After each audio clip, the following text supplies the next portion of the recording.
नमस्कार, hot topic में आपका स्वागत है। मैं हूं अखिलेश शर्मा।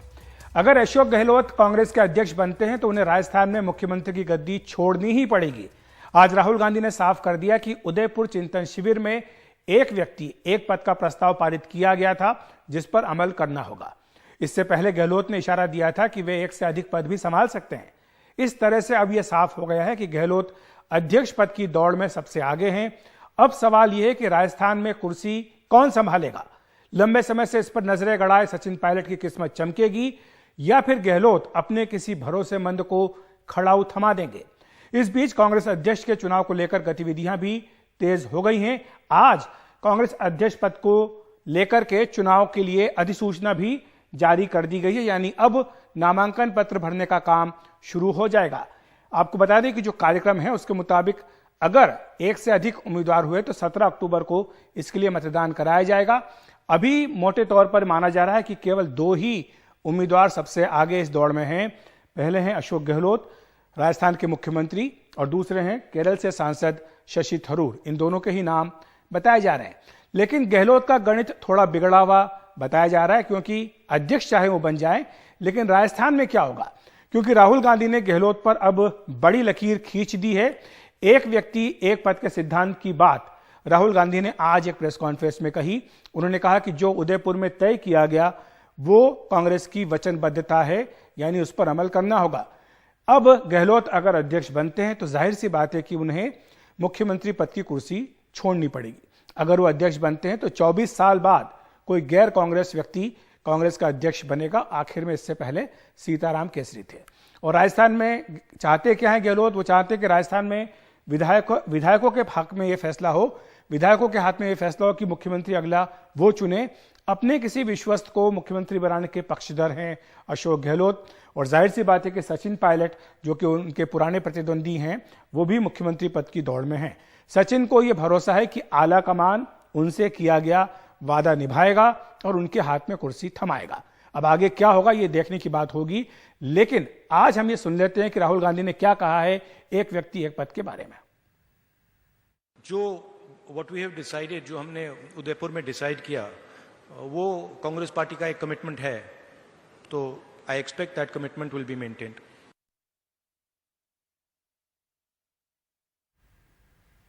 तो सिर्फ कांग्रेस का नया अध्यक्ष ही नहीं बनने जा रहा है, ऐसा लगता है कि शायद राजस्थान को भी नया मुख्यमंत्री मिलने जा रहा है। हमारे साथ इस पूरे घटनाक्रम पर चर्चा करने के लिए हमारे मैनेजिंग एडिटर मनोरंजन भारती हैं, साथ ही टी आर रामचंद्रन जी हैं, वरिष्ठ पत्रकार, और केवी प्रसाद जी हैं। आप तीनों का बहुत बहुत स्वागत है। सबसे पहले मनोरंजन, मैं आपके पास आना चाहूंगा। आपके सूत्र क्या जानकारी दे रहे हैं? क्या अशोक गहलोत किसी को खड़ाऊ थमाएंगे या सचिन पायलट बाजी मारने में कामयाब हो जाएंगे? देखिए, 2-3 चीज़ें हो रही है। एक तो हो रही है कि राहुल गांधी दिल्ली आ रहे हैं यात्रा बीच में के दौरान। दूसरी बात ये कही जा रही है कि अब तो ये तय है कि अशोक गहलोत अध्यक्ष बनेंगे तो राहुल गांधी ने साफ कर दिया कि सीएम की कुर्सी छोड़नी पड़ेगी। अशोक गहलोत ने बात जो है वो एक तार्किक बात कही है कि विधायकों को डिसाइड करने दीजिए।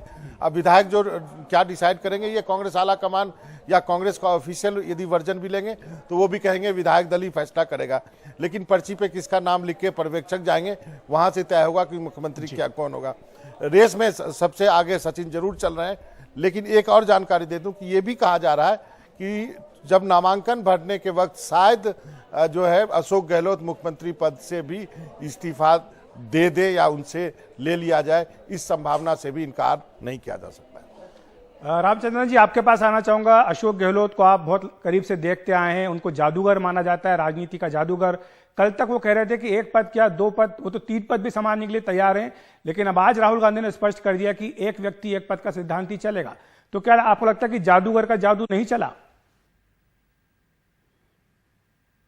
खैर, ये तो कहना मेरे ख्याल में ठीक नहीं होगा, क्योंकि डिसीजन ले पार्टी ने कि एक पद पर एक ही आदमी रह सकता है और दूसरा पद जो पहले काफी लोगों ने एंजॉय कर चुका वो अब नहीं रहेगा, तो मेरे ख्याल में मुश्किलात तो सबके लिए पैदा होगा जी। पर आखिरकार देखना पड़ेगा कि कौन सी अवधि पे वो रहते हैं। क्या वो राजस्थान के प्रदेश कांग्रेस कमेटी के अध्यक्ष बन के रहना चाहते हैं या मुख्यमंत्री रहना चाहते हैं?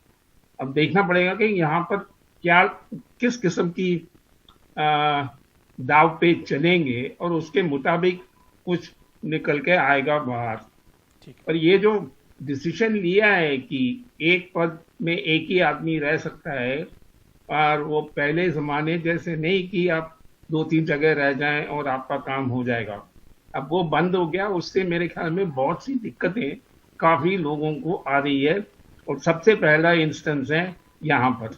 बिल्कुल, मैं प्रसाद जी के पास जाना चाहूंगा। प्रसाद जी, आपको क्या लगता है कि ये जो एक व्यक्ति एक पद का सिद्धांत है, राजस्थान में उदयपुर में ही हुआ, और पहला जो उनका शिकार है वो लगता है कि गहलोत ही होने वाले हैं? देखिए अखिलेश जी, इसके पीछे अगर उदयपुर में जो रेजोल्यूशन पारित हुआ उसके पीछे बड़ी सोची समझी रेजोल्यूशन होगा, ये ऐसे मतलब उसके पीछे लंबी प्लानिंग रही होगी। और शायद उदयपुर में चूंकि वो अधिवेशन हुआ है और वहां पे हुआ है, हालांकि पार्टी का जो संविधान है उसमें इस तरह का कोई प्रस्ताव नहीं है, और शायद गहलोत उसी चीज का फायदा ले रहे थे, क्योंकि पूर्व में नरसिम्हा राव जब प्रधानमंत्री थे तब भी अक्सर ऐसे स्वर उठते थे, एक पद एक व्यक्ति एक पोस्ट, लेकिन उस वक्त नहीं हुआ। तो ये वक्त वक्त पे बदलता आया है। फिलहाल इनको इतना जरूर है कि अशोक गहलोत एक तरह से फंसे हुए हैं, या तो मुख्यमंत्री छोड़ नहीं सकते, अपना आदमी बिठा नहीं सकते, और पार्टी उनको बहुत बड़ी जिम्मेवारी दे रही है। तो दो चीज हैं, और एक राजनेता के लिए खासकर इस पड़ाव में पहुंच के मेरे ख्याल से पार्टी का अध्यक्ष होना एक बड़ा पद है, क्योंकि अगर पार्टी का संविधान भी देखें, पार्टी की जो सरकारें हैं वो पार्टी के अध्यक्ष के नीचे आती है, सीधी सीधी जवाबदेही बनती है पार्टी की अध्यक्ष की। तो ये काफी एक संगठनात्मक जो तरीके से देखें तो वैसे तो गहलोत जी के लिए एक बड़ा पद होगा। और इसके बारे में आज राहुल गांधी ने, माफ कीजिए, उन्होंने भी एक टिप्पणी की थी कि ये कितना बड़ा पद है। जी, मनोरंजन, आपके पास आना चाहूंगा कि ठीक है, अभी तो चुनाव होना है, पर्चा भरा जाना है, अभी तो हम सिर्फ कयास के ऊपर ही बात करें, लेकिन संकेत यही आ रहे हैं कि गहलोत शायद कांग्रेस के नए अध्यक्ष होंगे। तो ये आपके हिसाब से उनका प्रमोशन होगा या डिमोशन होगा? नहीं, देखिए, अध्यक्ष हो जाए इसमें कोई बात नहीं है, और हम सब जानते हैं, जो इस पैनल में है और बाहर लोग भी जानते हैं कि अध्यक्ष होंगे जरूर, लेकिन उनको 10 जनपद या 3 गांधी के सहमति से ही काम करना होगा। चुनौती उनके लिए काफी विकट है। छत्तीसगढ़, राजस्थान छोड़ के कहीं सरकार नहीं है, 2 और राज्यों में आप सहयोगी हैं, झारखंड और बिहार में। पूरी जगह पार्टी का स्ट्रक्चर तैयार करना, और आपके सामने सबसे बड़ी जो चुनौती है वो है गुजरात का इलेक्शन, हिमाचल का इलेक्शन। वहां पे आपको प्रूव करना होगा। गुजरात के वो प्रभारी भी हैं, तो ऐसे में उनकी जिम्मेवारी काफी कठिन है। तो एक तरफ तो चीफ मिनिस्टर की कुर्सी तो जाएगी ही जाएगी, दूसरी तरफ कांटों का ताज पहनने वाले हैं अशोक गहलोत। बिल्कुल, रामचंद्रन जी, क्या आप सहमत हैं इस बात से कि अशोक गहलोत कांटों का ताज पहनने वाले हैं? जो हाथ में वो भी निकल रहा है, शायद अपनी खड़ाऊ भी किसी के हाथ में नहीं थमा पाएंगे, और ऐसा लगता है कि यहां उन्हें गांधी परिवार की खड़ाऊ लेकर कुर्सी पर बैठना पड़ेगा। देखिए, दिक्कत तो जरूर है, और काफी पाबंदियां भी लग गई हैं। आप एक पोस्ट से ज्यादा पे रह भी नहीं सकते। तो मेरे ख्याल में देखना पड़ेगा कि किस दिशा पर ये चलते हैं। पर मेरे ख्याल में इस वक्त उनके लिए जो सबसे इम्पोर्टेंट पोस्ट है वो तो मुख्यमंत्री का है। तो मुख्यमंत्री का पोस्ट क्यों छोड़े वो? बिल्कुल, मेरे ख्याल में या तो वो अध्यक्ष बन के रहें और फिर वहां से वो चलाएं राजस्थान की पॉलिटिक्स, या फिर वो मुख्यमंत्री रहें और अध्यक्ष का जगह वो छोड़ दें अगर जीत भी लें तो। अब देखना पड़ेगा कि इस दुविधा को वो कैसे सॉल्व करते हैं। प्रसाद जी, आपके पास आना चाहूंगा। यह भी स्पष्ट कर दिया गया कांग्रेस की ओर से कि सोनिया गांधी इस पूरे चुनाव में न्यूट्रल रहेंगी, वो किसी का पक्ष नहीं लेंगी। शायद हो सकता है कि वो वोट भी न डाले, क्योंकि उससे पता लगेगा कि उनकी प्रेफरेंस क्या है, या हो सकता है किसी का नामांकन उस पर वो दस्तखत ना करें। लेकिन हम ये क्यों मान के चल रहे हैं कि अशोक गहलोत ही जो है अगले अध्यक्ष होंगे? कमलनाथ क्यों नहीं हो सकते? दिग्विजय सिंह क्यों नहीं हो सकते? आपने जो नाम गिनवाए, इनके नाम पिछले 1 दिन में फिर से निकल के आए। मनीष तिवारी का भी निकल के आया कि वो भी एक संभावित प्रत्याशी हो सकते हैं। लेकिन इसमें पूरे प्रक्रिया में आप देखिए, कांग्रेस पार्टी हमेशा इशारों और पे चलती आई है। मतलब हाईकमांड से क्या इशारा मिल रहा है। आप चाहे अगर 97-98 के चुनाव देख लें, CWC इलेक्शन का जो कलकत्ता में हुआ था आखिरी बारी, मेरे ख्याल से मनोरंजन वहां मौजूद थे हमारे साथ, तो वहां पे किस तरह की घटनाक्रम चटी वो पता लग गया कि मंच से जो नाम निकल के आते हैं वो कैसे निकल के आते हैं और कैसे वोट जलते हैं। आधिकारिक तौर पे यहाँ जरूर है जी, हम दूर बैठे हैं, हमें कोई लेना देना नहीं, लेकिन एक बात जरूर जानिए, बिना गांधी परिवार के सम्मति के बगैर कांग्रेस के वर्कर, कांग्रेस के लोग किसी और अध्यक्ष को मानेंगे ही नहीं। जब तक उनकी उनकी बात नहीं होगी, उनको नहीं मानेंगे, क्योंकि पार्टी का इस तरह से ढांचा तैयार हो गया है। तो एक ये बहुत जरूरी है कि चाहे किसे मर्जी बिठाए, क्योंकि आज के तारीख में कोई प्रणब मुखर्जी नहीं बनना चाहता। मेरा इशारा जब इंदिरा गांधी जी का जब हुआ था, उसके बाद जब उन्होंने बात कही थी senior most member should become the prime minister, और उसके बाद वो पार्टी से बाहर हो गए, तो उसके बाद से पार्टी में कोई लीडरशिप वैसे नहीं ले सकता अपने से।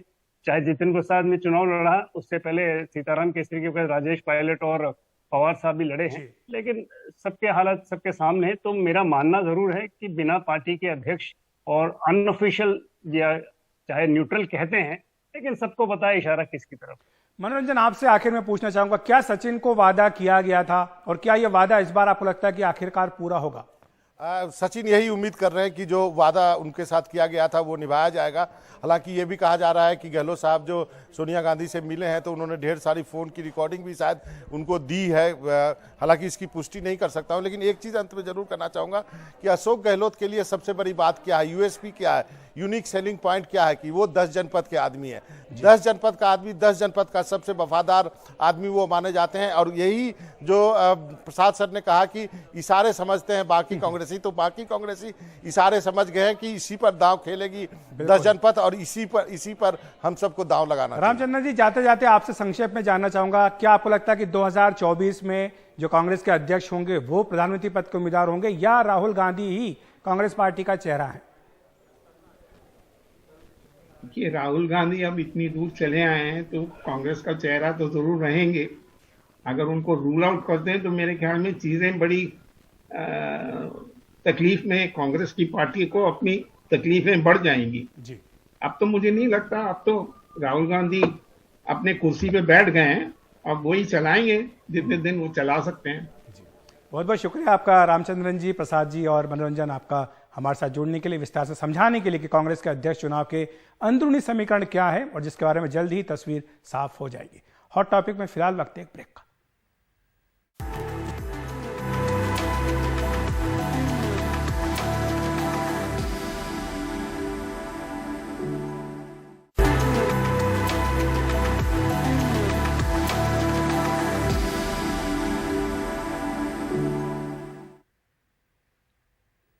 बात करते हैं आरएसएस प्रमुख मोहन भागवत की, जो आज दिल्ली में अखिल भारतीय इमाम संघ के दफ्तर गए, जो एक मस्जिद में है। वहां वो करीब 1 घंटे तक रुके। इसके बाद वो पुरानी दिल्ली के एक मदरसे में भी पहुंचे और वहां पढ़ने वाले बच्चों से बातचीत की। मोहन भागवत पहली बार किसी मदरसे में गए थे। हाल के दिनों में मोहन भागवत कई मुस्लिम बुद्धिजीवियों से मिल चुके हैं, जिनमें पूर्व चुनाव आयुक्त SY कुरैशी, अलीगढ़ मुस्लिम विश्वविद्यालय के पूर्व उपकुलपति lieutenant general retired Jamiruddin Shah और दिल्ली के पूर्व उपराज्यपाल नजीब जंग शामिल हैं। मस्जिद में भी वो पहली मर्तबा आए हैं और किसी मदरसे में भी वो पहली मर्तबा गए हैं। मुझे लगता है कि ये अच्छा संदेश है। वहाँ के बच्चों के साथ उन्होंने जो वार्तालाप की है, उन बच्चों को भी बहुत खुशी हुई है, क्योंकि उन्होंने उनको कभी देखा था, लेकिन साक्षात उनको सुनने के बाद उनको भी लगा, सबको लगा कि ये चीज़ें आम होनी चाहिए। मुझे लगता है कि इसका संदेश देश के अंदर, विदेश के अंदर, पूरी दुनिया में एक अच्छा ही जाएगा और हमें अच्छी की उम्मीद करनी चाहिए। तो हॉट टॉपिक में इतना ही। नमस्कार।